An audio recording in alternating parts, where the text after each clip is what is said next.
Hello everyone, welcome to round table study. तो देखो जी, start करते हैं लेक्चर 2 हम अपने चैप्टर 6 का, जो कि हम लोग पढ़ रहे थे इलेक्ट्रोमैग्नेटिक इंडक्शन के बारे में। और हमने इसके फर्स्ट वीडियो में बहुत सारी बेसिक चीज़ें हमने ये समझ लिया था कि एग्जैक्टली जो इलेक्ट्रोमैग्नेटिक इंडक्शन है वो क्या होता है, ठीक है, और कैसे ये जो है इसको डिस्कवर किया गया, क्या सारी चीज़ें एक्सपेरिमेंट करी गई। हमने बहुत ही डिटेल में हमने इसका डिस्कशन किया है ना, इलेक्ट्रोमैग्नेटिक इंडक्शन का फैराडे के थ्रू, है ना, उनके एक्सपेरिमेंट के थ्रू। ना इस वीडियो में देखो, अब हमने पिछले वाले वीडियो से हमने ये चीज़ सीख ली कि इलेक्ट्रोमैग्नेटिक इंडक्शन जो है दैट मीन्स क्या है कि हम अगर एक रिलेटिव मोशन कराते हैं मैग्नेट का, और हमारे जो भी क्लोज्ड कॉइल होता है, याद रखना टर्म हमने बताया था आपको, क्लोज्ड कॉइल होता है, तो उनके बीच अगर एक रिलेटिव मोशन होता है तो क्या होता है, उस रिलेटिव मोशन की वजह से एक इंड्यूस्ड फ्लक्स, है ना, मतलब आप ये क्या, सॉरी, इंड्यूस्ड फ्लक्स कहने का मतलब क्या है कि इंड्यूस्ड ईएमएफ कहने का मतलब क्या है कि एक वोल्टेज क्रिएट होती है, ठीक है, और उस वोल्टेज के थ्रू फिर जो है, ऑब्वियस सी बात है, अगर वोल्टेज क्रिएट हुई है तो मतलब कि वहां पर एक करंट होगा, है ना, तो उसकी वजह से एक इंड्यूस्ड करंट होती है, ठीक है। तो ये ओवरऑल हमारा एक पिछले वाले टॉपिक का एक थोड़ा सा मतलब वो था, है ना, कि किस तरीके से एग्जैक्टली होता है। नाउ अब हम इस वाले वीडियो में क्या बात करेंगे सर, देखो हमने जो पिछले वाले टॉपिक को पढ़ा, अब इस पिछले वाले टॉपिक से ही कुछ बातों को कंक्लूड करके हम एक लॉ बनाएंगे, है ना। वो तो एक्सपेरिमेंट हो गया भाई, ठीक है, चलो एक्सपेरिमेंट हो गया, लोगों को डेमोन्स्ट्रेशन करके दिखा दिया गया कि हाँ देखो ऐसे ऐसे ऐसे होता है। अब एग्जैक्टली अगर हमें उसको 2-3 वर्ड्स में बताना हो, है ना, वर्ड्स नहीं, सॉरी, सेंटेंस में बताना हो, वर्ड्स नहीं, तो हम उसको कैसे बताएंगे। तो ये कहा गया भाई कि अब हम बात करने वाले हैं लॉ ऑफ इलेक्ट्रोमैग्नेटिक इंडक्शन की। किसकी? लॉ। भाई लॉ क्या है, मतलब ओवरऑल हमने जो इतना बड़ा जो हमने एक्सपेरिमेंट किया, हमने जो 3 एक्सपेरिमेंट किए, तो उस एक्सपेरिमेंट का कंक्लूजन क्या निकल के आया, दैट इज हमने कहा सर लॉ, ठीक है। देखो अभी जो कहने का मतलब जो हम लॉ है, बेसिकली हम 2 लॉज पढ़ेंगे, एक हमारा है फैराडेज लॉ है और एक हमारा है लेंज लॉ। केवल स्टोरी समझो, बात समझो, ध्यान समझो, एक फैराडे लॉ है, एक है लेंज लॉ। अब जो फैराडे लॉ है वो केवल क्या देता है, मैग्नीट्यूड ऑफ ईएमएफ, कितनी ईएमएफ प्रोड्यूस हुई है हमारे उस कॉइल में, ठीक ना, वो देता है। और लेंज लॉ क्या देता है, डायरेक्शन।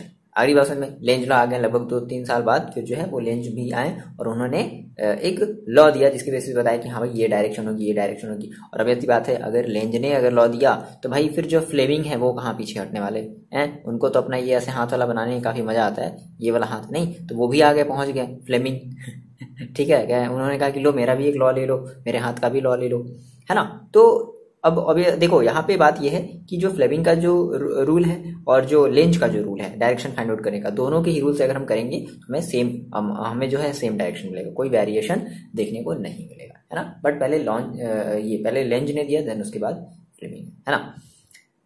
तो स्टार्ट करते हैं। तो हम इस चैप्टर में पढ़ने वाले, मतलब सॉरी, इस टॉपिक में हम पढ़ने वाले हैं law of electromagnetic induction. Heading लगा लो, क्या, law of electromagnetic induction. Detail में डिस्कस करेंगे, कोई प्रॉब्लम नहीं है, आराम से समझेंगे, है ना, कोई दिक्कत नहीं है। हम इस चैप्टर में, इस वीडियो में हम न्यूमेरिकल्स की बात करेंगे, ठीक है। चलो देखो इंपॉर्टेंट न्यूमेरिकल्स, देखो जी, हेडिंग लगा लो। तो सेम वही बात उन्होंने कहा कि भाई देर आर जो है वो बेसिकली यहाँ पे हमारे पास 2 टाइप्स के हमें लॉ पढ़ने हैं, जिनकी हेल्प से हम इस इलेक्ट्रोमैग्नेटिक इंडक्शन को, या फिर जो भी हमारा जो फिनोमेना है, हम इस फिनोमेना को समझ सकते हैं। तो पहला लॉ बताया गया क्या, Faraday's law,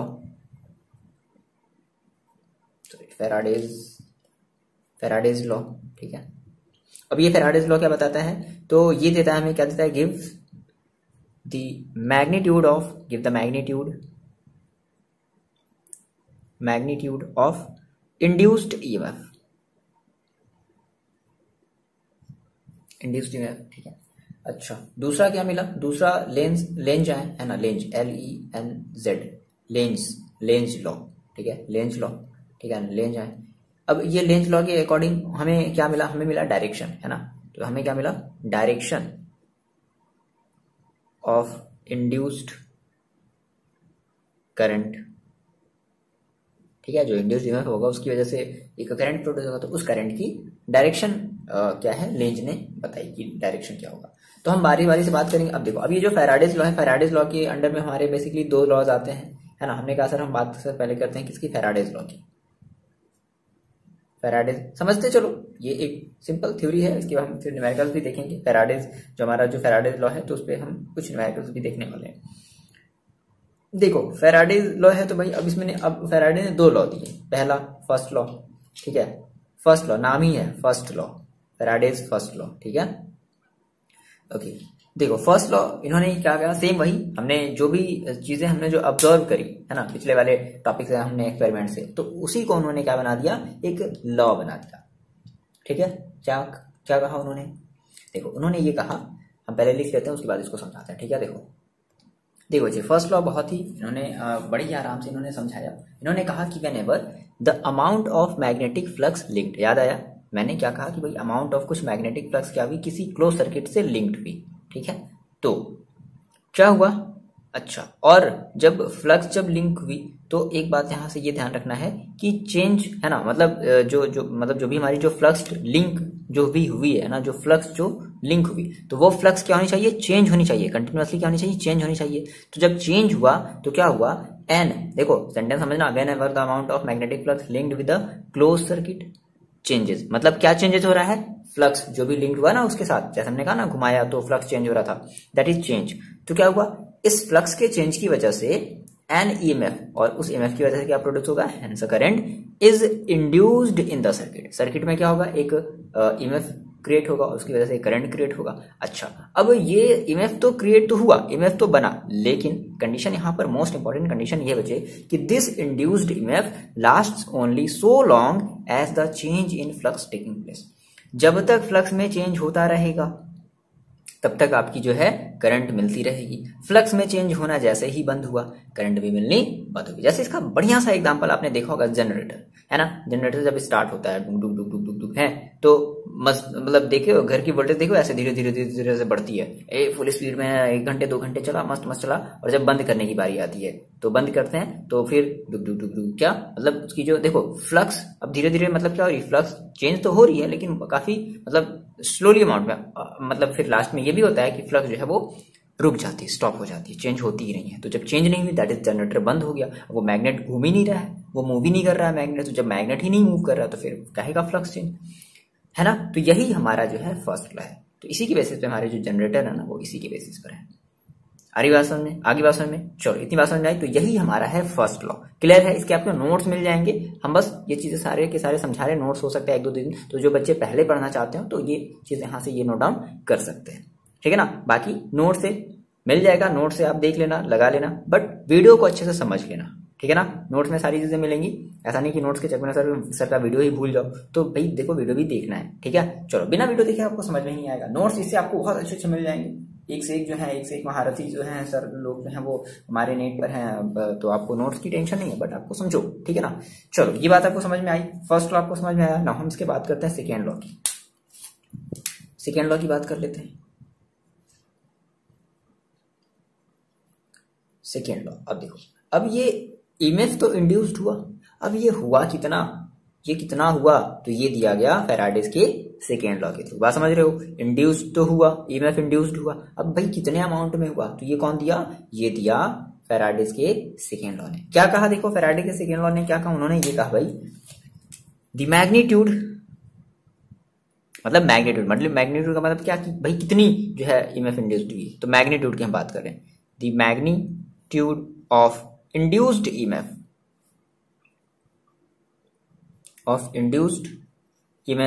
is equal to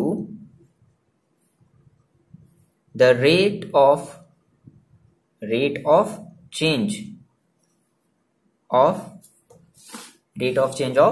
magnetic flux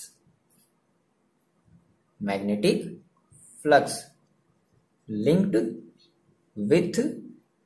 भाई देखो उन्होंने कहा कि भाई कितना मिला हमें ईएमएफ जो है, वो जो ईएमएफ जो क्रिएट हुआ, जो पैदा हुआ अभी वो हमें कितना ईएमएफ मिला, तो उन्होंने कहा कि भाई देखो ईएमएफ उतना मिलेगा, है ना, रेट ऑफ चेंज जितनी ज्यादा होगी, जितनी ज्यादा तेजी से चेंजेस होगा उतना ही ज्यादा आपको क्या मिलेगा, ईएमएफ मिलेगा। इट मीन्स उनके अकॉर्डिंग देखो उन्होंने कहा दैट मीन्स ये कह सकते हैं क्या कि मैग्नीट्यूड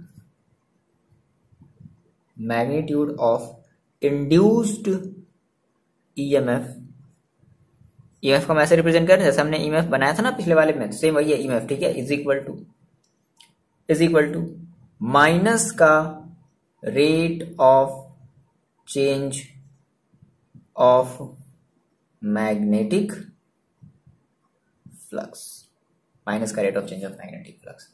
आ रही बात समझ में? ठीक है, अब ये माइनस क्यों लगा दिया सर आपने?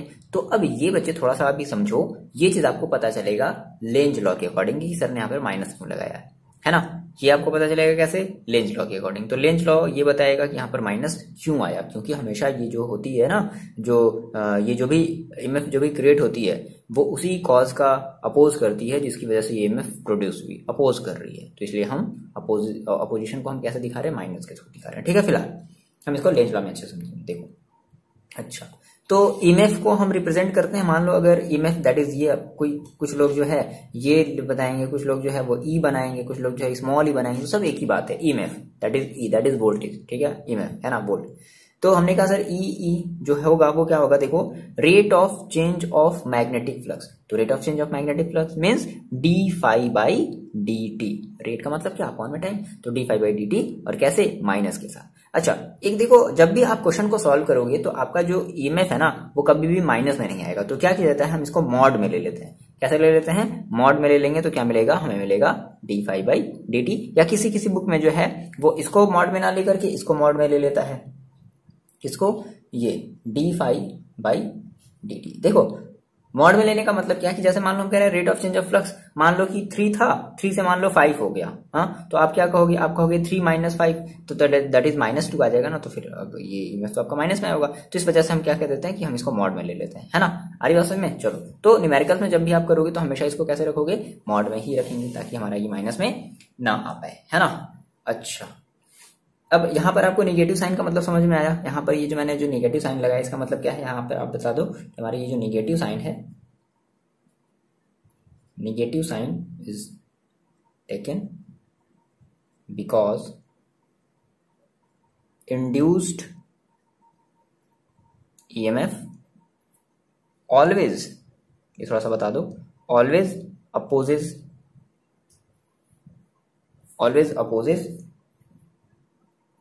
any change। अब ये क्या चीज है? अभी हम लोग लेंज लॉ पढ़ेंगे तो ये चीज थोड़ी सी आपकी क्लियर होगी, बट कुछ बातें तो यहाँ पर भी क्लियर हो रही है ना। Opposes any change in magnetic flux.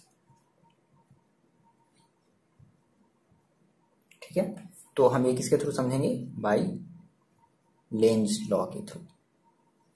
ये बात आ रही समझ में आपको? चलो, जल्दी से ये चीज अपनी कॉपी में नोट डाउन कर लिया। चलो देखो, इसको मिटाते हैं।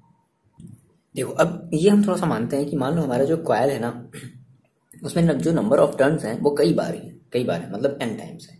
कितने टर्न्स हैं? टोटल n टर्न्स है ना। तो हमने कहा कि if the coil consist of n turns, total उसमें कितने टर्न्स हैं? n टर्न्स हैं।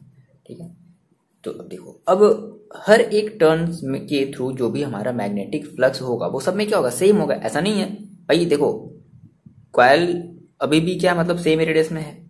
ठीक है, मतलब उसकी रेडियस क्या है? सेम है। अगर एक सर्कुलर हम एक कॉइल की बात कर रहे हैं तो मतलब हर एक टर्न्स के साथ सेम अमाउंट ऑफ क्या मिलेगा?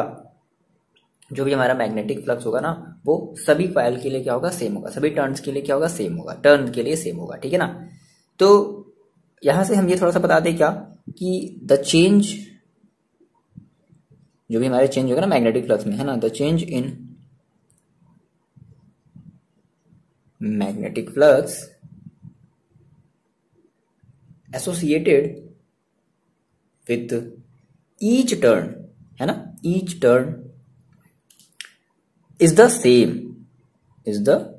सेम। ठीक है, सो अब बताओ भाई, देखो अगर हमने कहा सर एक टर्न है तो एक टर्न में d phi by D t जो है वो मैग्नेटिक फ्लक्स क्रिएट हो रहा था। टू टर्न्स है तो 2 into d phi by D t. हम अगर कह रहे हैं टोटल अगर n टर्न्स है तो so total induced EMF is equal to, ये हम क्या लिख दिए भाई, EMF is equal to, so हम क्या कहेंगे, ये कह लो या ई बना लो, चाहे अलग अलग में अलग अलग तरीके से दिया है, आपकी मर्जी, है ना, एन और d phi by D t, है ना। इसकी यूनिट क्या होगी? वोल्ट। ओके, अच्छा देखो, अगर हम, इसका मतलब है कि जितने ज्यादा नंबर ऑफ हमारे टर्निंग होंगी, जितनी ज्यादा नंबर ऑफ टर्निंग होंगी ना, जो हमारा इंड्यूस्ड ईएमएफ है वो उतना ही ज्यादा होगा। आ रही बात समझ में? तो यहाँ पे लिख दो by increasing number of turns in the coil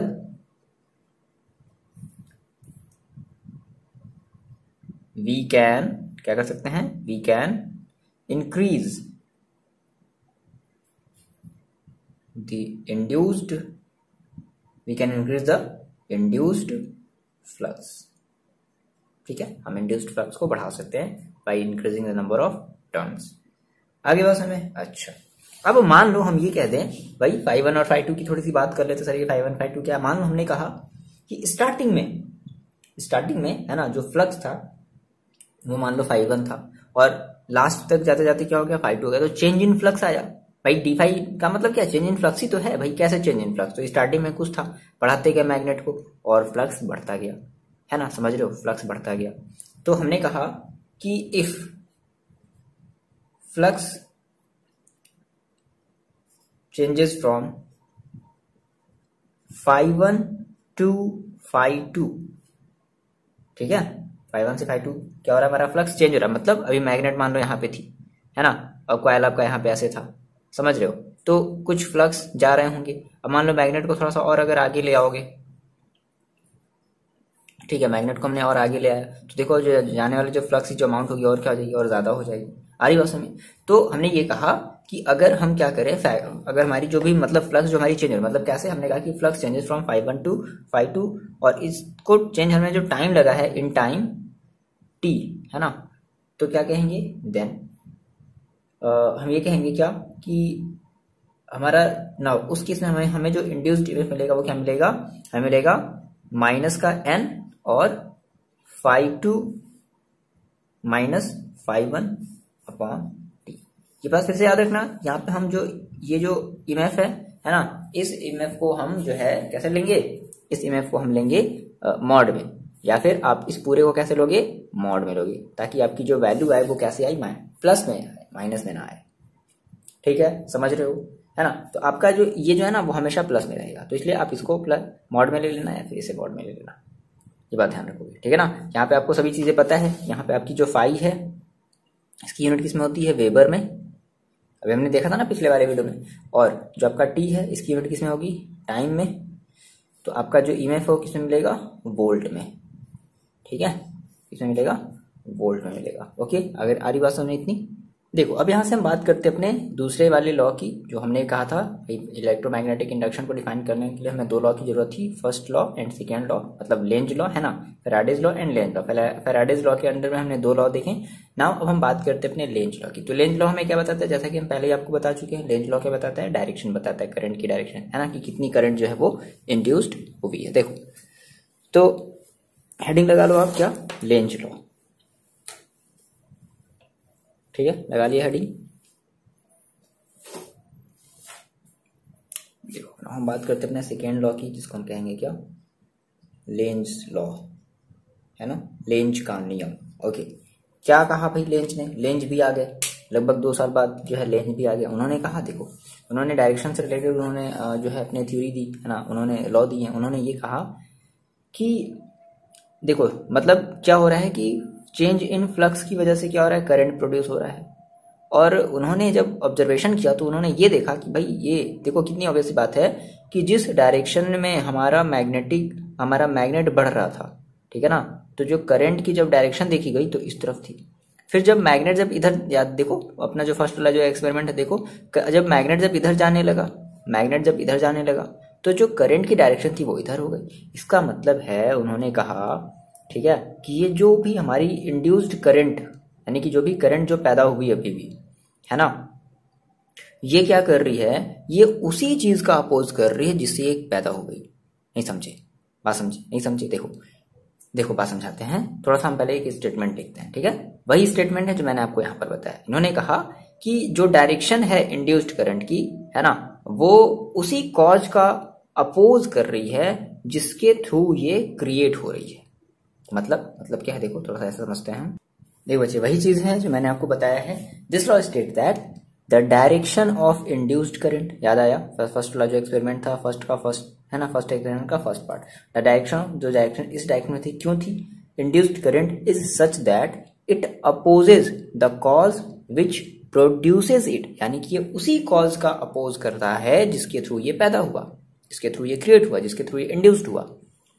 आ रही बात समझ में, है ना? अगर इसको आप शॉर्ट फॉर्म में लिखना चाहते हो तो आप ये कह सकते हो दैट इज इट मीन्स क्या?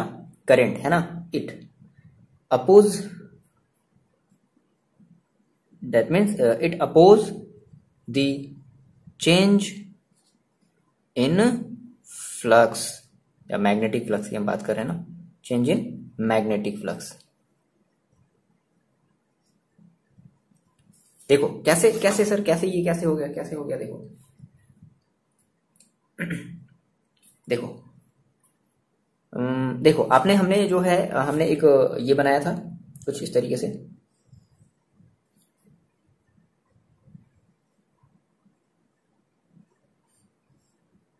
याद आया? ये तो हमें अभी थोड़ी देर पहले पढ़ा था, मतलब इसके पिछले वाले लेक्चर में। तो हमने कहा सर क्या हो अगर हम इसके तरफ जो है एक मैग्नेट ला रहे हैं और इस मैग्नेट की जो नॉर्थ पोल है वो इस तरफ है और इस तरफ है, तो आपने देखा था ना कि डिफ्लेक्शन हुआ था, डिफ्लेक्शन हुआ था इस तरफ, डिफ्लेक्शन हुआ इस तरफ। मतलब देखो मैग्नेट जो है वो इस तरफ आ रही है और मैग्नेट इस तरफ आते हुए क्या क्रिएट कर रही है? एक मैग्नेटिक फ्लक्स क्रिएट कर रही है, मतलब मैग्नेटिक फ्लक्स में चेंजेस हो रहा है कंटिन्यूअसली। लेकिन ये जो करंट प्रोड्यूस हुई ना, ये इसी मैग्नेट का अपोज कर रही है। देखो इसी मैग्नेट का क्या कर रही है? अपोज कर रही है। फ्लक्स, मैग्नेट इधर आ रहा है, ठीक है, और करंट इस डायरेक्शन में। इट मीन्स ये जो करंट जो प्रोड्यूस हुई है ना, ये उसी चीज का अपोज कर रही है जिसके वजह से, जिसके हेल्प से ये करंट जो प्रोड्यूस हुई है। मतलब कि ये हम कह सकते हैं कि चेंज इन मैग्नेटिक फ्लक्स का ये अपोज कर रही है। समझ में आ रही बात? आ रही बात समझ में? ये चेंज इन मैग्नेटिक फ्लक्स का अपोज कर रही है ना? वही तो बात है, वही तो सारी बात। यहाँ पे आप देखो, अगर आप इसको दिखाना चाहते हो तो आप ये बता सकते हो कि अगर हम जो है मतलब अगर लिखना होगा तो आप कैसे लिखोगे कि किसी मैग्नेट की अगर नॉर्थ पोल को अगर हम मूव्स कराते हैं टुवर्ड्स दी क्वाइल, है ना, तो क्या होता है? इट इंड्यूसेस अ करंट, ठीक है, इन द क्वाइल।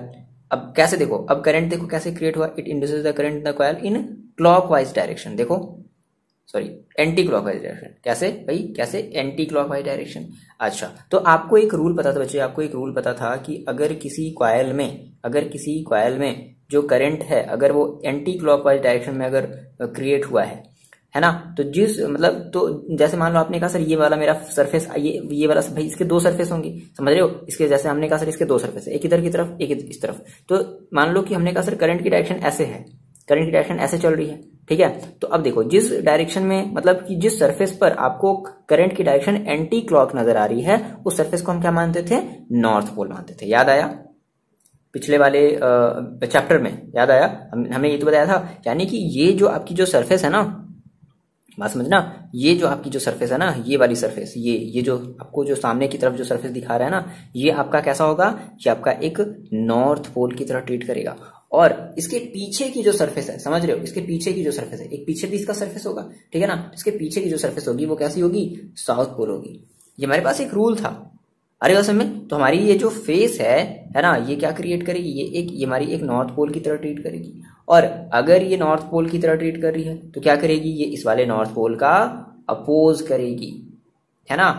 अरे आगे बात समझ में? तो यही है, तो यही लॉन्च सॉरी जो लेंज है, जो लेंज इन्होंने यही कहा कि ये उसी चीज का अपोज करती है जिससे ये क्रिएट हुई। आगे बात समझ में? तो इसको थोड़ा सा लिख लिया जाए। कैसे आप लिखोगे? लिख लोगे, क्या लिखोगे कि when the N pole of bar magnet moves towards the closed coil, ठीक है, तो क्या होगा? It produces a current, it produces a induced current, है ना, इन एंटी क्लॉकवाइज डायरेक्शन। कैसे? In anti clockwise direction. Hence the face of coil, यानी कि ये वाली जो कॉइल की जो फेस है towards the magnet, towards the north pole of magnet is treated as north pole, यानी कि ये जो फेस है वो कैसे ट्रीट होगी? एज एक नॉर्थ पोल की तरह ट्रीट होगी। सो अब ये नॉर्थ पोल है, ये भी नॉर्थ है, तो ये दोनों एक दूसरे को क्या करेंगे? अपोज करेंगे।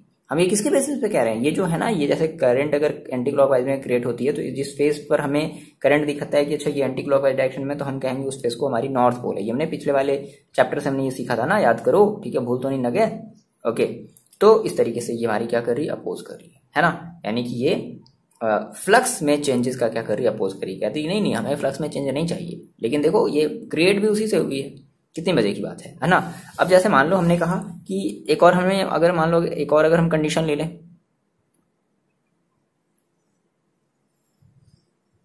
ठीक है, एक और अगर हम कंडीशन ले लें,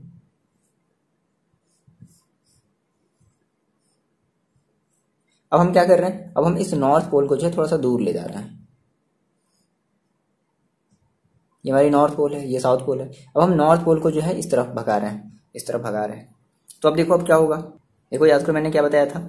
तो हमने कहा था कि इसमें अब जो करंट का जो हमें जो डिफ्लेक्शन देखने को मिला वो इस तरफ देखने को मिला। कैलकुलेटर में जो करंट का जो डिफ्लेक्शन है वो इस तरफ देखने को मिला। इस तरफ देखने का क्या मतलब है, इस तरफ देखने का मतलब कि हमारी जो करंट है वो ऐसे फ्लो हो रही है। हमारी बात में ऐसे फ्लो हो रही है। तो देखो ये कैसे, ये हमारी क्लॉकवाइज है। तो मैंने कहा सर अगर ये क्लॉकवाइज है, हमें ये रूल पता है कि अगर ये क्लॉकवाइज है और हमें ये फेस नजर आ रहा है कि इस फेस में हमारी जो करंट है वो क्लॉकवाइज डायरेक्शन में चल रही है, तो अगर ये क्लॉकवाइज डायरेक्शन में चली तो हम कहेंगे इस फेस को हम क्या कहेंगे, साउथ पोल कहेंगे। कौन सा पोल कहेंगे, साउथ पोल कहेंगे। और इसके पीछे की तरफ एक जो फेस होगा जो आपको नजर नहीं आ रहा है, जो इस बोर्ड के पीछे की तरफ होगा, इस फेस को आप कहोगे सर नॉर्थ पोल, है ना। अब देखो अब ये नॉर्थ पोल है ना, ये साउथ पोल है। तो देखो अब जो है मैग्नेट इधर जा रही थी, तो जब मैग्नेट जब इधर जा रही है ना, तो अब करंट देखो इस डायरेक्शन में। इसका मतलब है कि जब ये इधर जा रहा है तो करंट भी रूट गया। कह रहा नहीं नहीं नहीं मत जाओ हैं, आज मत जाओ, ठीक है कुछ ऐसा ही तो देखो बोल रहा है, ठीक है। ये करंट इधर जा रही है, सॉरी ये मैग्नेट इधर जा रही है, तो देखो ये करंट भी इधर की तरफ डायरेक्शन में शो कर रहा है। इधर की तरफ डायरेक्शन के शो करने का मतलब क्या है कि इधर जा रहा है तो ये करंट गुस्सा हो जा रहा है, नहीं मत जाओ आज, ठीक है, आज नहीं जाना है तुमको। तो मतलब अभी भी ये क्या कर रहा है, अपोज कर रहा है। समझ गया, आगे बात समझ में। ये भी क्या कर रहा है, अपोज कर रहा है। ये इधर गया, इसने इधर मुंह फेर लिया, नहीं बात करेंगे तुमसे, जाओ, क्या कर लोगे आज, तुम मत जाओ, ठीक है, कुछ इस तरीके से, है ना। तो ये अभी भी क्या कर रहा है, इसके जाने का अपोज कर रहा है। तो फिर से वही लेंस की बात जो है वो सही हो गई, है ना। जो उन्होंने स्टेटमेंट दिया कि the direction of induced current in such that it opposes the cause which it produces, है ना, जिसकी वजह से ये क्रिएट होता है उसी का ये अपोज कर रहा है। देखो अच्छा देखो यहाँ से थोड़ी बात समझना, ये जब इधर जा रहा होगा तो इसके फ्लक्स में क्या हो रहा है, चेंजेस हो रहे होंगे भाई। देखो आ रहा है तो भी चेंजेस हो रहा है, जा रहा है तो भी चेंजेस हो रहा है। तो जा रहा है तो चेंजेस हुआ ना, ठीक है। अब जा रहा है जब चेंजेस हुआ तो चेंजेस हुआ, तो लेकिन करंट इस डायरेक्शन में हो गया, ठीक है। इस डायरेक्शन में होने का मतलब क्या है कि इसके जाने का अपोज कर रहा है ना। और ये इसके जाने की वजह से क्या हो रहा था, ये करंट प्रोड्यूस हुआ, और ये करंट इसी के जाने का क्या कर रहा है, अपोज कर रहा है, ना जाओ छोड़ करके, ठीक है।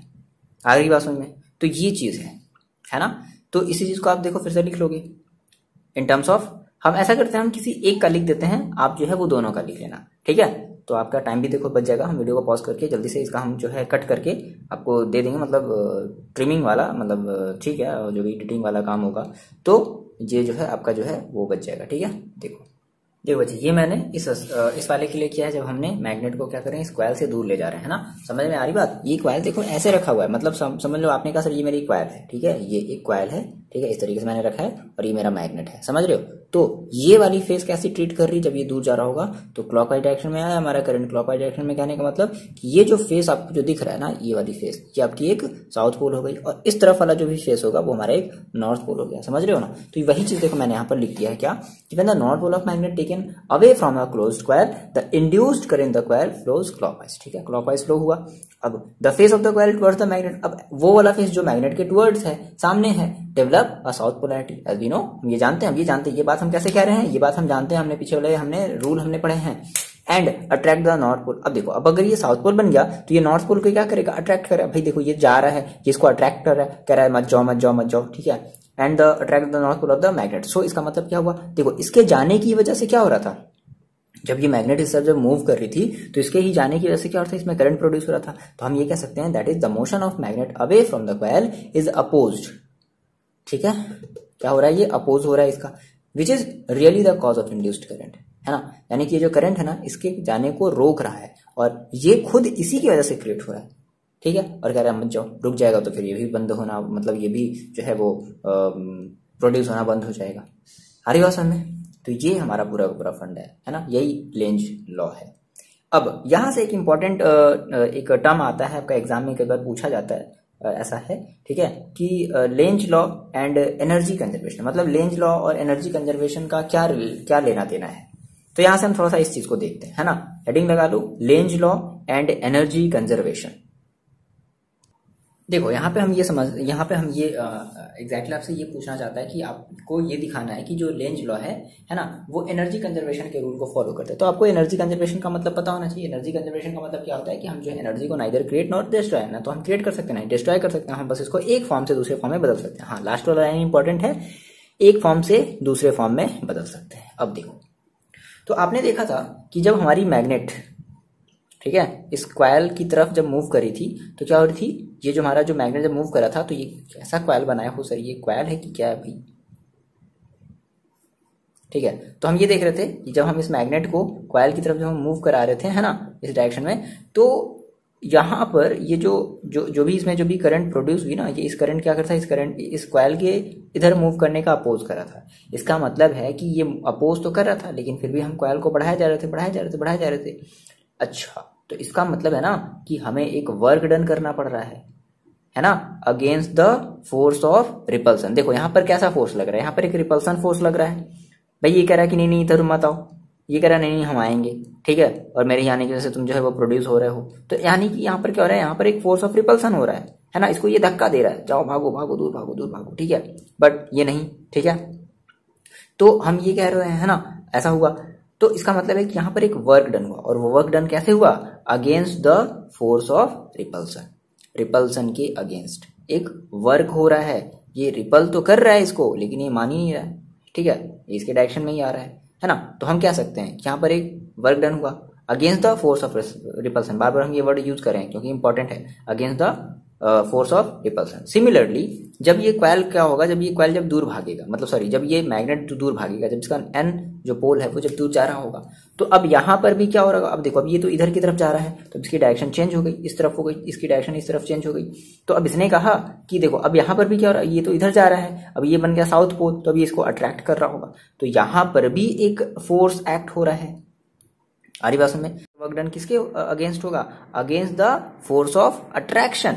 ये इसको अट्रैक्ट करना चाहता है, लेकिन ये नहीं, हम जाएंगे भाई, मेरे को तुम नहीं रोक सकते।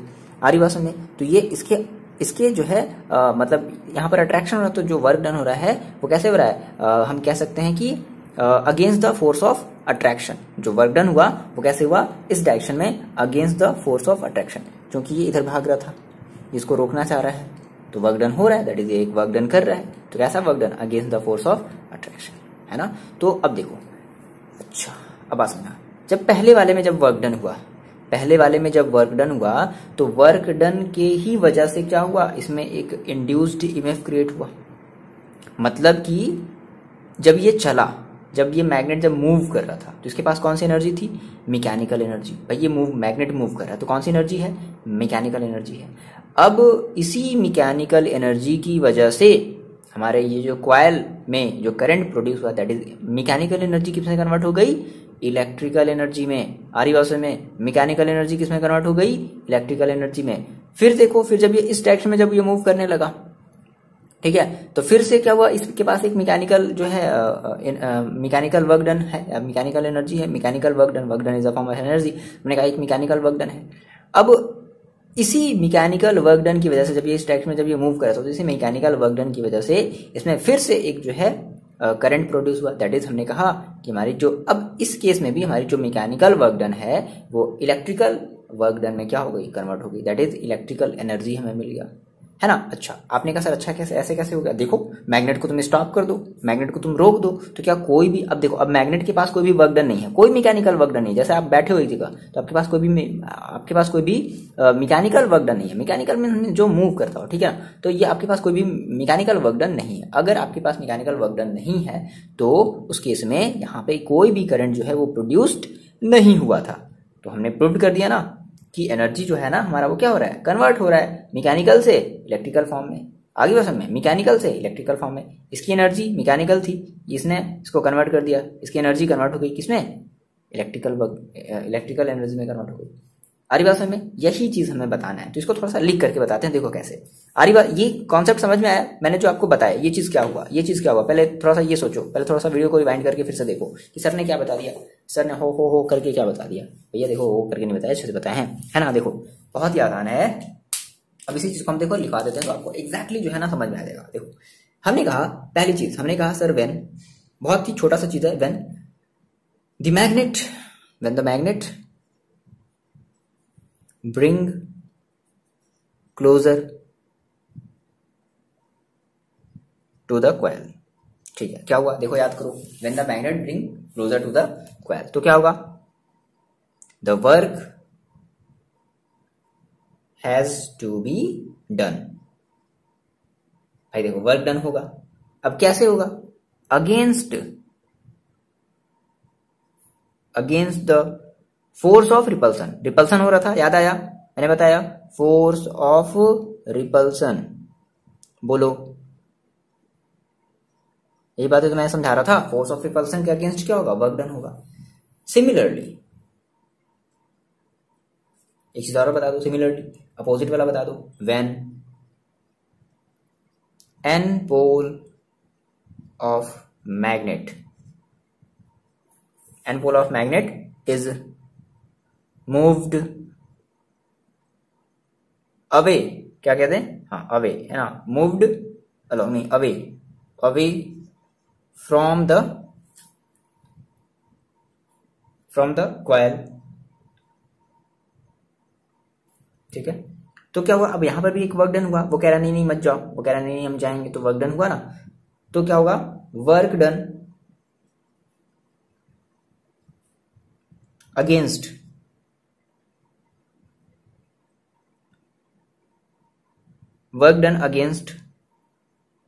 किसके अगेंस्ट होगा, तो अब क्या हो रहा था, यहाँ पे अट्रैक्शन हो रहा था, है ना, क्या हो रहा था, अट्रैक्शन हो रहा था, तो work done against the attraction,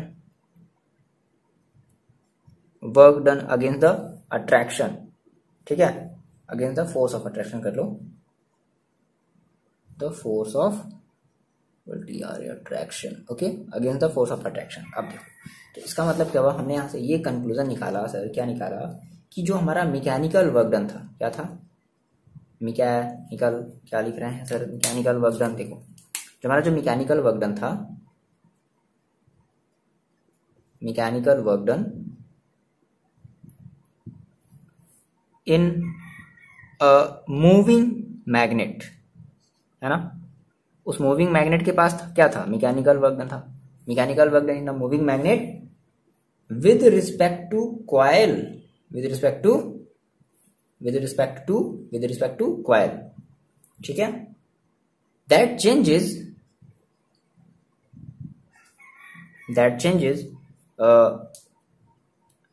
किसमें कन्वर्ट हो गया, mechanical work done that changes into electrical energy, है ना, और इसी इलेक्ट्रिकल एनर्जी की वजह से क्या प्रोड्यूस हुआ, प्रोड्यूसिंग इंड्यूस्ड करंट। आगे बात समझे, इसका मतलब इट मीन्स क्या हुआ कि हमारी जो एनर्जी है ना, energy is being transformed,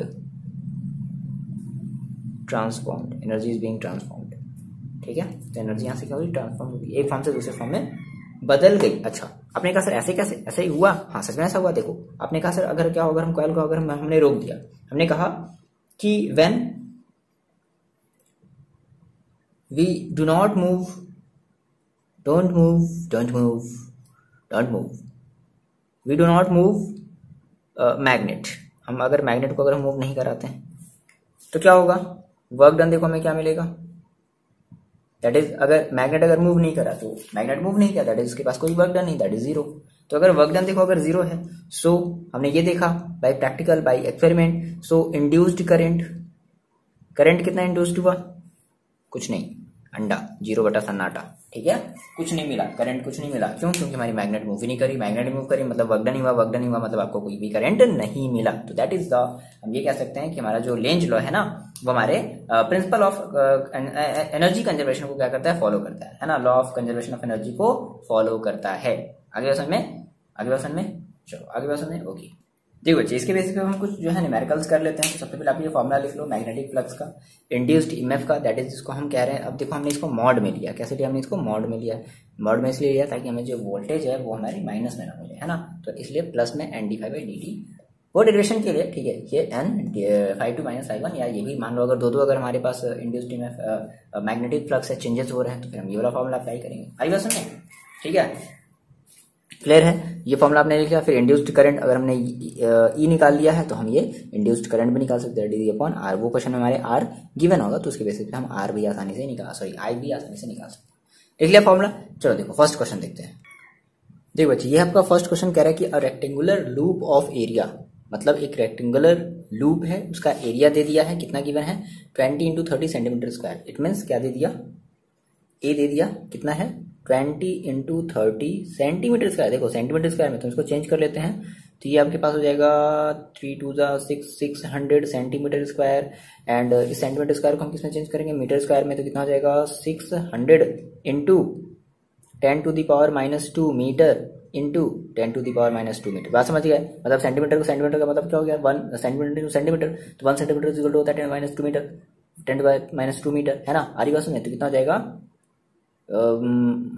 6 into 10 to the power -2 metre square, वो लोग होगा। ठीक है, आपने ये निकाल लिया। चलो फिर आगे देखो, कह रहा है क्या, बी दे दिया है, क्या टेस्ला मैग्नेटिक फील्ड 0.3 टी, ठीक है ना, विद इट्स प्लेन। क्या कह रहा है, विद इट्स प्लेन, यानी कि जो रेक्टेंगुलर लूप है ना, ठीक है, वो किसी एक एरिया में मतलब मैग्नेटिक फील्ड में रखा गया है ना, और विद इट्स प्लेन। ठीक है, ठीक है, ठीक है, तो मतलब कुछ ऐसा रखा गया होगा। अब देखो कंडीशन क्या दिया गया, कह रहा है कि पहला जो है with plane normal to the field, कह रहा है कि इसका जो प्लेन है, पहली condition normal to the field, दूसरी condition incline 30 degree to the field, तीसरी condition parallel to the field. कह रहा है कि find the flux in each case, आपको सभी केसेस में फ्लक्स निकालना है, फ्लक्स दैट इज आपको फाई निकालना है। क्या निकालना है आपको, phi phi phi phi phi. Okay, देखो हम बात करते हैं पहले केस की,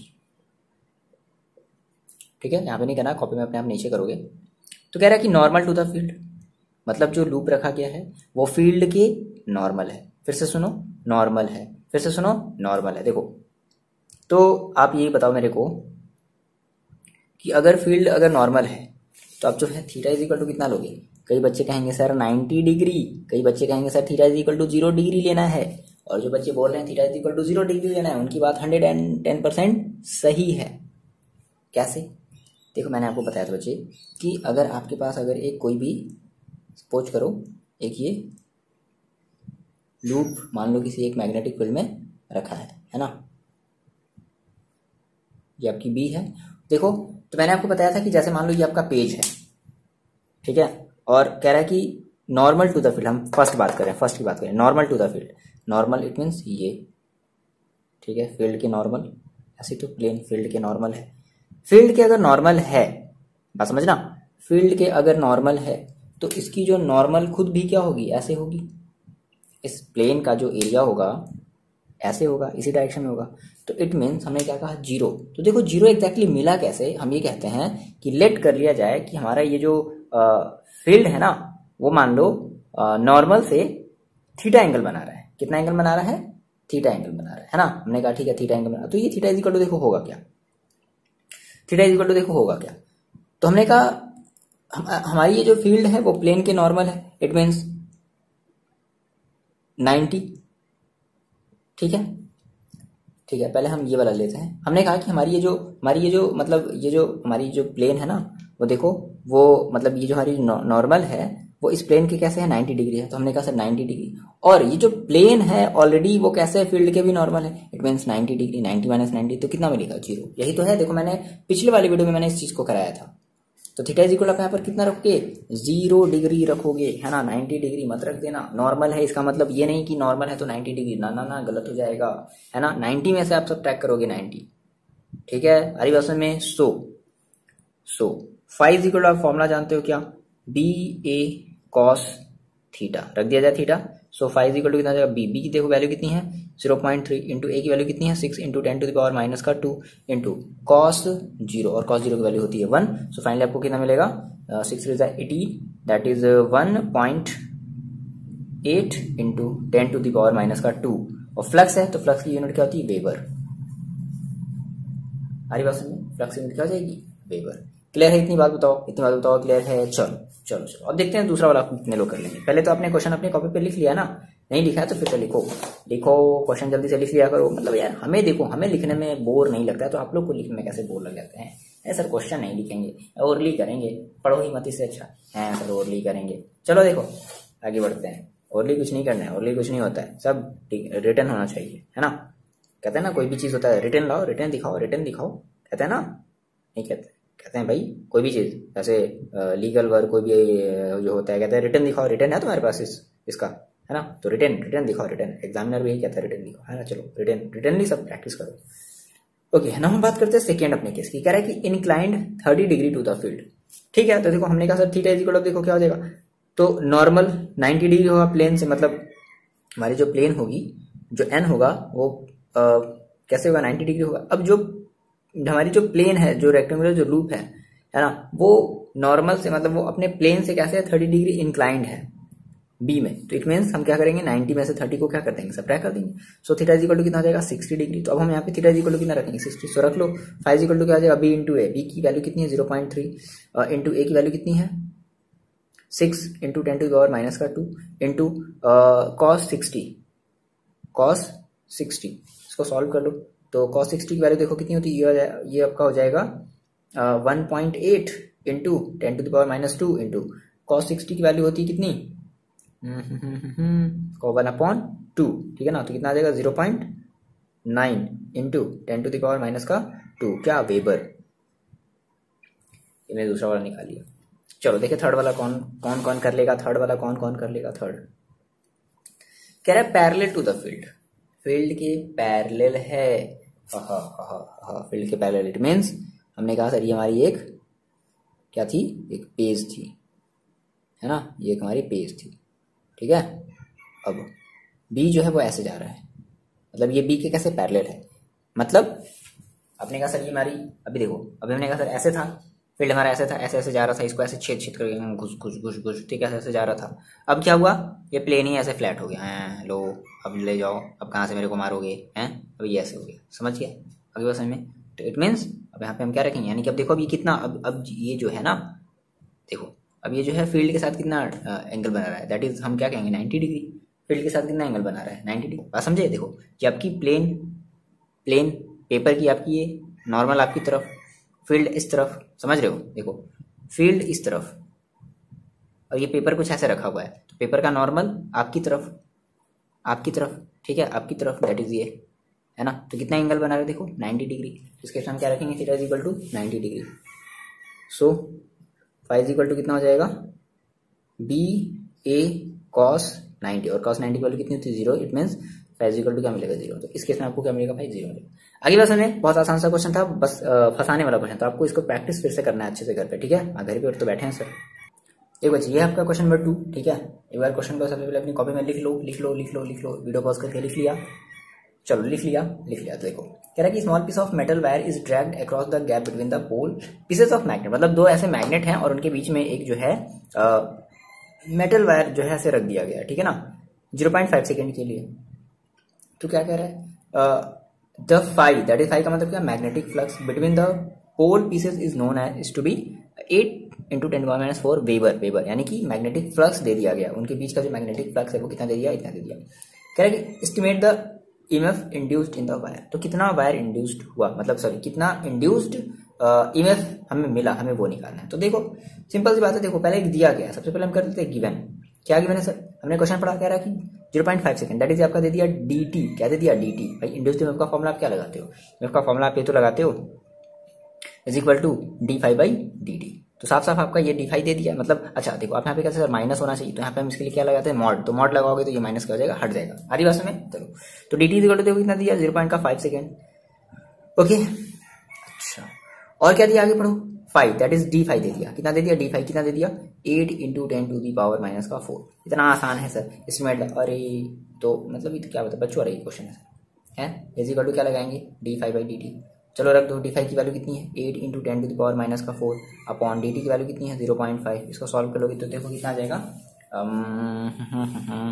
80/5 आएगा इंटू 10⁻⁴ आएगा, या आप इसको ये भी कह सकते हो क्या, 8/5 इंटू 10⁻⁻³ कट कर दो, कितना आ जाएगा, ये आपका आ जाएगा 5 1 जा और 5 2 2 3, ठीक है 5 6 जा इंटू 10⁻⁻3। क्या क्या वोल्ट, क्या वोल्ट, बहुत ही कम वोल्ट। अगले क्वेश्चन में कितना आसान था, कितना मजेदार था, मजा आया। चलो एक दूसरा क्वेश्चन देखते हैं, इंपॉर्टेंट।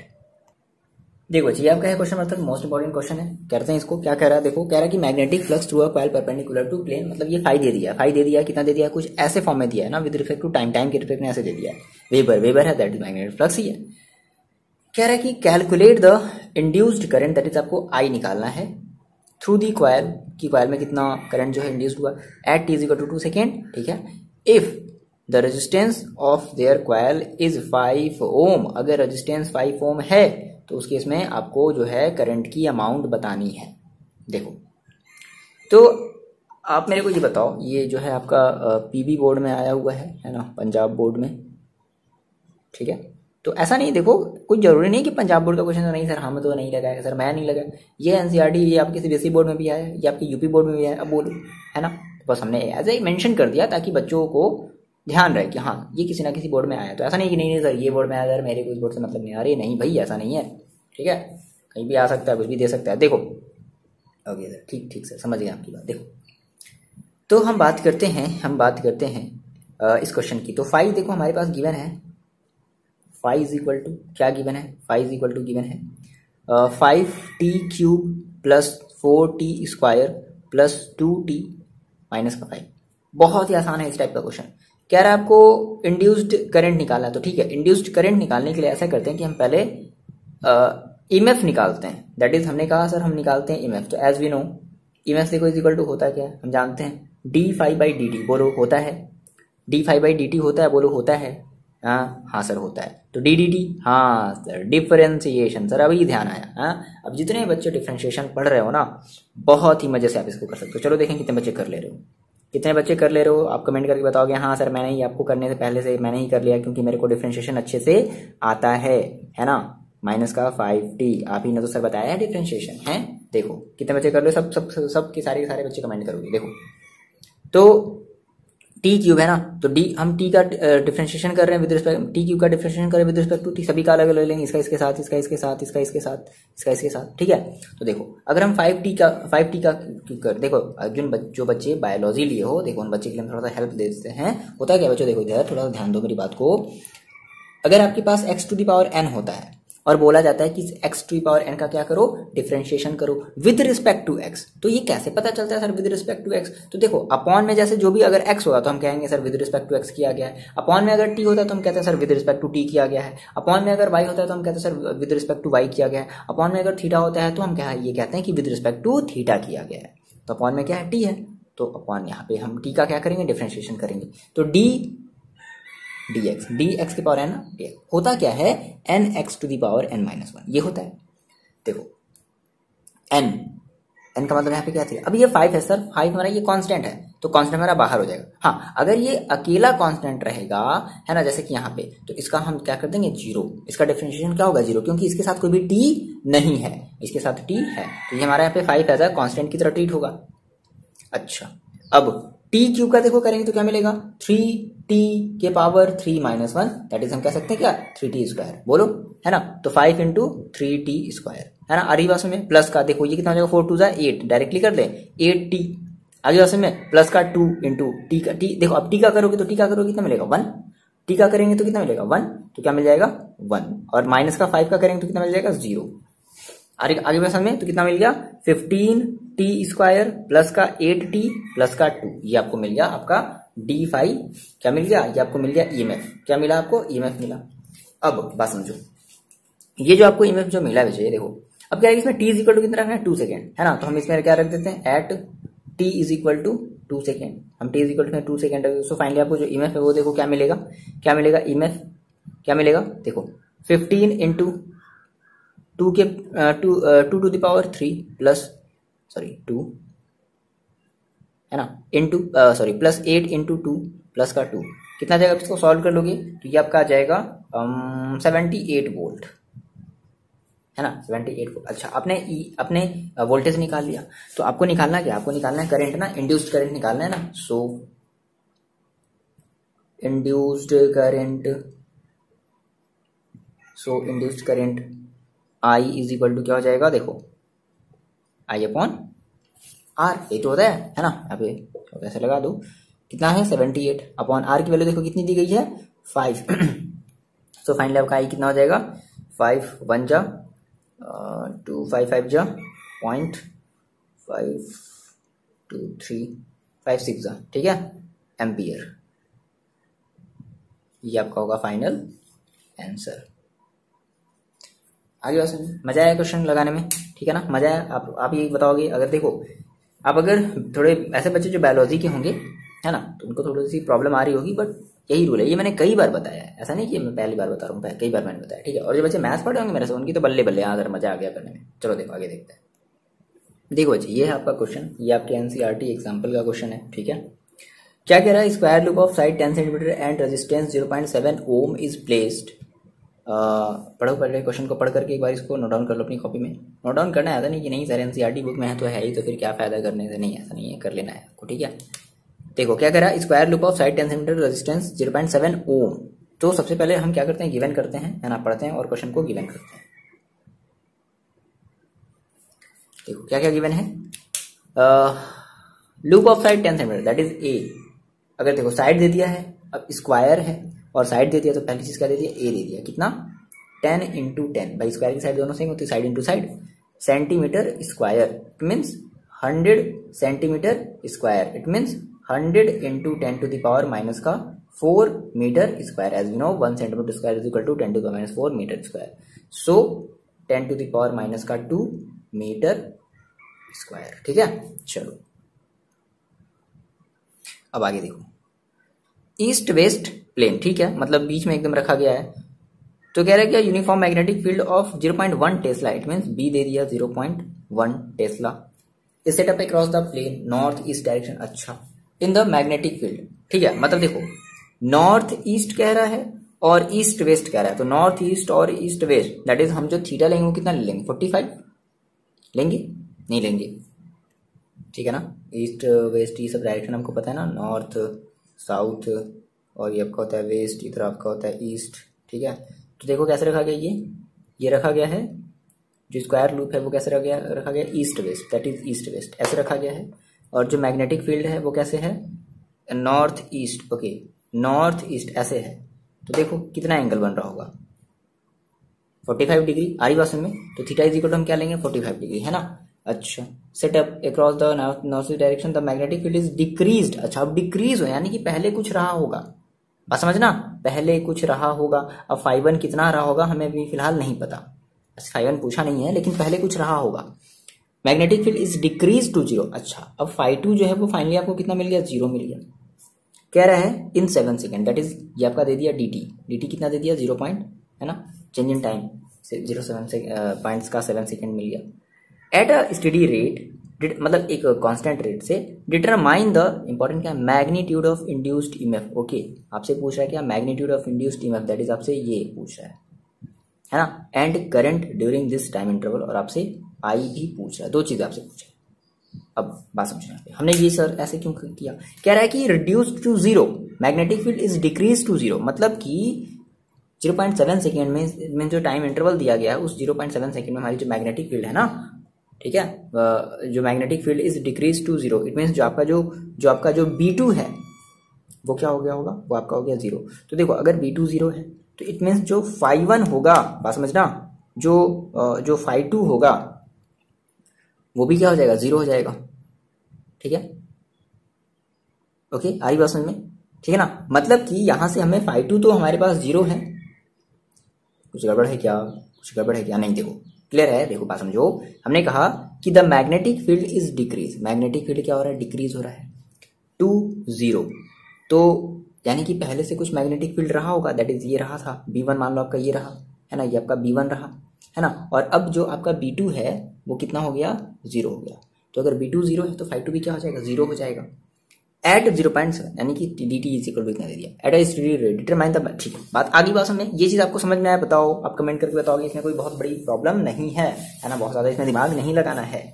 तो अब देखो, तो ऐसा करते सर, हम पहले ये निकालने के लिए हमें सर पता है कि अगर हमें ये निकालना होता है क्या, ये ईएमएफ, तो हम इसके लिए फॉर्मूला अप्लाई करते हैं क्या, हम इसके लिए फॉर्मूला अप्लाई करते हैं -n d∅ dt। या देखो अब यहाँ पे हम यहाँ पे दो यहाँ पे हमारे पास अगर अब हमें φ1 भी नहीं पता, तो हमें पहले फाई निकालना पड़ेगा। अब इसके लिए देखो हम ये भी लगा सकते हैं -n और φ2 - phi1 अपॉन dt। इस केस में जब आप ऐसे रखोगे, देखो phi2 तो ऑलरेडी आपकी 0 है, phi1 कुछ ना कुछ आपका प्लस में आएगा, बात समझना, phi1 आपका कुछ ना कुछ प्लस में आएगा, तो यहाँ पे ऑलरेडी ये माइनस है, तो बाहर माइनस निकलेगा, तो ये माइनस माइनस मिलकर के क्या हो जाएगा प्लस। या फिर अगर आप इन सब ताम झाम में नहीं पढ़ना चाहते तो सिंपली यहाँ से क्या ले लो, इसको मॉड में ले लो। आगे समय तो चाहे ऐसे करो, मतलब समझ रहे हो, मतलब कहने का सीन क्या है ना कि आपकी जो ये है ना, ये कोई माइनस मत ला देना, है ना, चाहे फॉर्मूले के थ्रू चाहे यहाँ पे ये लगाओ। तो देखो phi2 की वैल्यू 0 है, तो 0 माइनस मान लो 3 आया, तो 0 माइनस 3, और ये माइनस जब 3 बाहर निकलेगा तो माइनस माइनस प्लस। आ रही बात समझ? चलो देखो करते हैं। तो हमें सर सबसे पहले हमें सर phi1 निकालना है। तो एज वी नो, हम जानते हैं भाई क्या, हम phi1 निकालने के लिए क्या कहेंगे, phi1 इक्वल हम क्या कहेंगे, b1 a cos थीटा, और थीटा इक्वल टू क्या रख देंगे 45। तो देखो b1 की वैल्यू कितनी दी 0.1 इंटू a की वैल्यू देखो कितनी दी गई 10 to the power -2 into cos theta minus 45। चलो अब इसको बात है सॉल्व करने वाली, है ना, इसको सॉल्व कर लेंगे थोड़ा सा, कितना हो जाएगा, ये हो जाएगा cos 45 की वैल्यू कितनी होती है 1/√2, तो इट मीन ये हो जाएगा 10 टू द पावर -3 अपॉन √2, बोलो यही तो होगा 0.1 10 -2, ये कितना हो जाएगा 10 टू द पावर -3 अपॉन √2। ये आपका आ गया क्या, वेबर दैट इज WB, ठीक है। आपने phi1 निकाल लिया, अब फॉर्मूला अप्लाई करो। सो EMF इज इक्वल टू कितना हो जाएगा, देखो तो अब क्या लगाओगे, माइनस का अब n तो यहाँ पर है नहीं, नंबर ऑफ टर्न्स 1 ऐसा कुछ तो दिया नहीं है, तो क्या लगाओगे माइनस का phi2 minus phi1 upon dt, यही तो लगाओगे। चलो देखो माइनस है ऑलरेडी, 0 माइनस, अब इसकी जगह रख देंगे हम क्या 10 टू द पावर -3 अपॉन √2 और पूरे के अपॉन में dt की वैल्यू देखो कितनी है 0.7। ओके, अब देखो ये माइनस माइनस मिलकर के आपस में ऑलरेडी क्या हो जाएगा, प्लस हो जाएगा। तो फाइनली आपको क्या मिला, आपको मिला 10 to the power -3 upon √2 into 0.7। अब सर इसको कैसे सॉल्व किया जाए, देखो सबसे पहले बात याद रखना कि अगर अपॉन में अगर √2 है तो आप इस √2 का क्या करोगे, रेशनलाइजेशन करोगे, तो ये √2 चला जाएगा ऊपर। सो फाइनली आपको क्या मिलेगा, EMF यानी कि इज इक्वल टू क्या मिलेगा, रेशनलाइजेशन कर देते हैं। रेशनलाइजेशन का मतलब क्या होता है कि √2 का ऊपर नीचे क्या करते हैं, मल्टीप्लाई कर देते हैं। तो कितना हो जाएगा √2 into 10 to the power -3 upon ये कितना हो जाएगा 0.7 इंटू 2, ठीक है ना। अब आप इस √2 की वैल्यू रखो, तो √2 की वैल्यू देखो कितनी होती है, ये होता है आपका 1.1414, ठीक है 1.414, मैं हिंदी में याद है, हाँ वो हैबिट होती है अपनी में, ठीक है। तो 1.414, आप चाहे इंग्लिश में याद करो, अच्छी बात है। ये आप इसको जब सॉल्व करोगे तो इसका आएगा लगभग जो है इंटू 10 टू द पावर -3, इसका आ जाएगा 1.4, यही तो आएगा। ये देखो 1 नियर अबाउट सेम है, तो क्या हो जाएगा, नियर अप्रॉक्स ले लेते हैं 10 टू द पावर -3। तो इंड्यूस्ड EMF कितना आ गया 10 टू द पावर -3 वोल्ट, इसमें मतलब बहुत ज्यादा मिली वोल्ट में है ना, 1 मिली वोल्ट कह सकते हैं ना, 1 मिली वोल्ट बहुत कम। अच्छा अब देखो ये निकाले, पूछा क्या आपसे और क्या पूछा है, current during this time, okay current आपसे पूछा है, और उसके लिए आपका रेजिस्टेंस दे दिया गया कितना 0.7 ओम। देखो सबसे क्वेश्चन के सबसे फर्स्ट लाइन में देखो 0.7 ओम है ना। So I is equal to induced EMF यानी कि EMF अपॉन R, ठीक है। V is equal to IR, V is equal to ये कैसे लगा रहे हैं, V is equal to IR से, ठीक है। 10 to the power -3 upon R की वैल्यू कितनी है 0.7, तो 10 upon 7 into 10 to the power -3 cut कर दो, 7 1 जा 7 7 4 जा 28, ठीक है 1.4, ठीक है 10 टू द पावर -3 एम्पियर, ठीक है। ये हमारा हो जाएगा प्यारा सा छोटा सा आंसर। अरे समय तो ऐसे ही क्वेश्चन है, ठीक है ना। अब इसका PDF का वेट मत करना कि सर मेरे को PDF दे दो, सर PDF दे दो, ऐसा नहीं है। हम सारी की सारी चीजें एग्जैक्टली करवाए हैं, है ना। PDF अपलोड करेंगे, थोड़ा सा टाइम लगेगा लेकिन बाद में करेंगे, और PDF में भी वही सारी चीजें होंगी जो यहाँ पर है। देखो होता क्या ना एग्जैक्टली, देखो हम बताते हैं क्या करते हैं कि हम एक रफली टाइप से एक आइडिया ले लेते हैं कि हाँ ठीक है, हमें ये पढ़ना है, ये थोड़ा सा स्टेटमेंट बनाना है, ये ऐसे करना है, ये ऐसे करना है। हाँ सर आपने तो आइडिया बता दिया, ऐसे आपको नहीं करना चाहिए था, नहीं ऐसा ही है। क्या करते हैं, एक रफली आइडिया ले लेते हैं कि हाँ ये चीज पढ़ानी है, और उसमें थोड़ा सा टाइम लग जाता है, तो 3 बुक्स देखने पड़ जाते हैं, समझ रहे हो, लगभग 3 बुक्स देखने पड़ जाते हैं। NCERT, फिर आपका एक और बुक है, एक प्रदीप की बुक है, ठीक है, एक जो है एक और नाम नहीं याद आ रहा है, एक उसकी बुक है। तो ऐसे और भी कई सारे ऐसे छोटे मोटे हिंदी मीडियम की बुक, मतलब कुल मिलाकर बढ़िया सा मटेरियल आपको देना होता है। तो हमें एक रफ आइडिया लेना पड़ता है, तो हम उसको एक रफ में लिख लेते हैं, है ना, एक रफ टाइप से। हाँ ये ठीक। अब उसकी वजह से ये न्यूमेरिकल्स है, तो न्यूमेरिकल हमने क्वेश्चन लिख लिया, एक रफ टाइप से हमने इसको लगा लिया, समझ रहे हो, फिर हमने इसको ऐसे बता दिया, है ना। तो एग्जैक्टली रफ में ऐसे डिटेल में नहीं होता है, एग्जैक्टली ऐसा डिटेल्ड नहीं होता है। हाँ कैलकुलेशन होता है, कैसे सॉल्व करना वो दिमाग में रहता है। तो यही सारी चीजें हैं, समझ रहे हो। ठीक है ना। तो ऐसे होता है। तो अब क्या होता है कि उसका जल्दी से बस नोट्स प्रिपेयर करना होता है। एक बार देखा, अच्छा हो गया, प्रिपेयर कर दिया, तो नोट्स बनाने में ज्यादा समय नहीं लगता। हाँ, लेकिन रफ वाला नोट्स बनाने में ज्यादा टाइम लगता है, क्योंकि वो फर्स्ट टाइम होता है ना। ठीक है, ये तो दे देंगे आपको पीडीएफ जो अपलोड कर दे, तो ऐसे ऐसे थोड़ा सा वर्क होता है, तो इसमें थोड़ा सा वर्क लग जाता है, टाइम लग जाता है, सॉरी टाइम लग जाता है। तो कुल मिला जुलाकर के कहने का मतलब यही है कि आपको मटेरियल अगर अच्छा मिल रहा है बच्चे, तो आप पढ़ाई अच्छे से करो, ठीक है ना। और जम करके शेयर कर दो अपने फ्रेंड्स के साथ, ठीक है, जितना आप शेयर कर सकते हो, है ना। अगर आपको अच्छा लगता है, तो लगता है कि हाँ सर जो है अच्छा पढ़ा रहे हैं, अच्छा समझा रहे हैं, यहीं सर को जो है उनकी जो है मतलब उनकी उतनी वैल्यू होनी चाहिए, मतलब ठीक है, तो सारी की सारी ठीक है ना। फिलहाल तो मिलते हैं आपसे नेक्स्ट वीडियो में। आप इसको शेयर करो अपने फ्रेंड्स के साथ, भले लाइक मत करो, डिसलाइक कर दो, लेकिन बताओ कि हाँ सर वीडियो जो है आपने खराब बनाया, अच्छा नहीं बनाया, ये वो फलाना ढेकाना, जो भी सारी चीजें आप बताओ। अच्छा है तो अच्छा बताओ, खराब है तो खराब बताओ, ओके। हाँ, और जब आप कभी किसी की क्वेश्चंस को देखा करो, है ना, कि हाँ बच्चे ने ये कमेंट किया, मतलब कोई भी बच्चा, हम पर्टिकुलर किसी एक बच्चे की बात नहीं कर रहे हैं, कोई बच्चा, तो अगर आप उस क्वेश्चन का आंसर दे सकते हो, आपने अगर वो टॉपिक पढ़ लिया, मान लो जैसे आप एक टॉपिक पढ़ करके आगे भाग गए, कोई दूसरा नया बच्चा आया और वो उस टॉपिक को पढ़ रहा है, उसमें कहीं प्रॉब्लम आ गई, उसने क्वेश्चन पूछ लिया। अब मे भी हम कोशिश करते हैं सभी बच्चों के आंसर को देने की, लेकिन कभी ऐसा होता है कि नहीं हम दे पाते हैं, या फिर हम उस कमेंट को नहीं देख पाते हैं, तो आपकी ये रिस्पॉन्सिबिलिटी होती है ना, जो बच्चे जो देख चुके होते हैं, वो कोशिश क्या करो आप कि उस बच्चे का आंसर दे दो, ठीक है। वो चाहे आपकी उसके लिए चाहे आपको एक बुक का ही हेल्प क्यों ना लेना पड़े, है ना, समझ रहे हो। तो कोशिश क्या करो ताकि आपकी वो भी चीज थोड़ी सी स्ट्रांग रहेगी कि हाँ, तो ये बात जरूर थोड़ा सा ध्यान में रखना, है ना। चलो मिलते हैं आपसे नेक्स्ट वीडियो में, पढ़ाई करते रहो और अपना ख्याल रखो।